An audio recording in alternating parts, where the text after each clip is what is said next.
English Short and Higher Speed, August 2005. Ready? Start.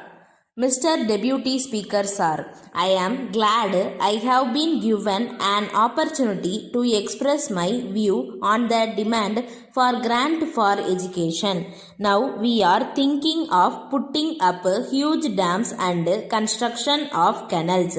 There is no doubt that these amenities will increase human welfare, but at the same time, we must see that opportunities are given to our children to rise to their fullest heights. We have been doing things in a particular way all these years and we think it is impossible to do them in any other way. But if we are serious about education for our children, then I think that the whole problem requires a dynamic approach. I must say that our education minister has been thinking in a dynamic way so far as certain aspects of education are concerned. In this country, I think that primary education should be the basis for all other types of education. I would like to point out that it is a big problem to tackle. I am glad that a committee has been appointed to go into the question of primary education in this state and to suggest ways and means of tackling the present situation. I hope it will recommendation which will enable us to solve the problem of primary education speedily in this state. There is another aspect to which I would like to refer. It has now become a fashion for us to say that the standards have gone down.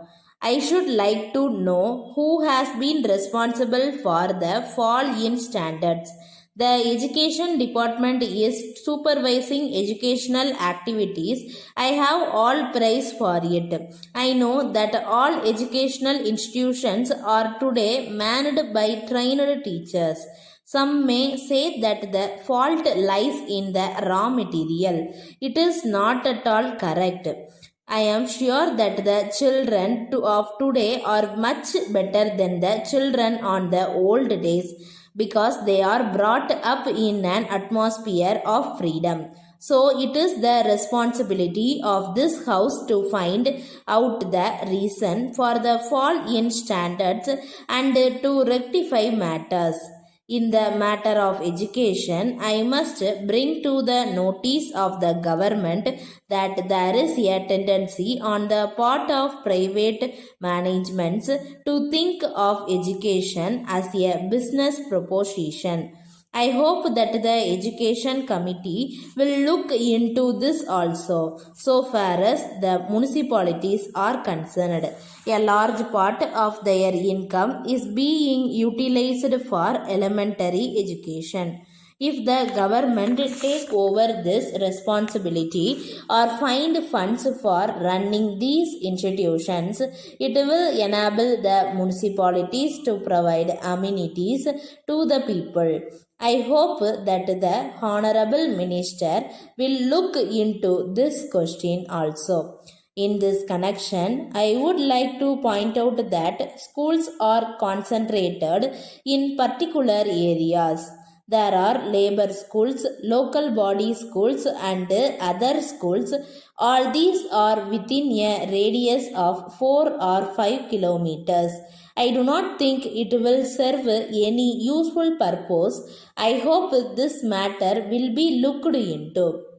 Then there are single teacher schools whenever the problem of unemployment becomes acute. The government think of starting more and more schools so that the unemployed people may be employed as teachers. So education is thought of as a means of providing jobs for unemployed people. So there is need for a basic change in the approach of the government to the problem of education. I hope that even primary school teachers will be selected on the basis of a competitive examination so that we may have good teachers. Letter from the National Paper Company, Lucknow to Messrs. Madhavan and Company, New Delhi. Dear Sirs, we thank you for your letter of the 4th instant. You have requested us to supply you some quantity of good quality paper.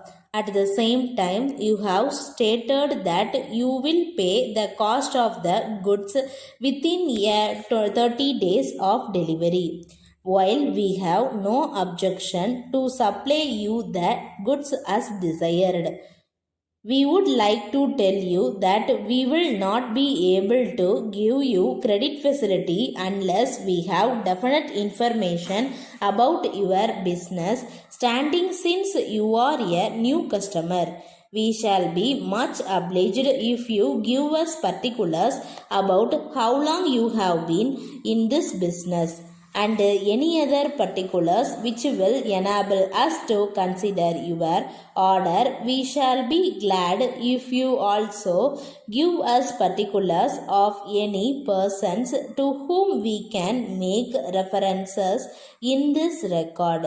But on the other hand, if you are prepared to make advance payment for the cost of the goods, there will be no difficulty for us in complying with your order as soon as possible. So it is a matter for you to decide and inform us of your decision. On hearing from you, we shall take a decision in the matter.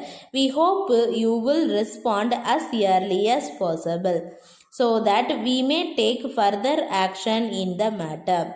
Yours faithfully. Stop.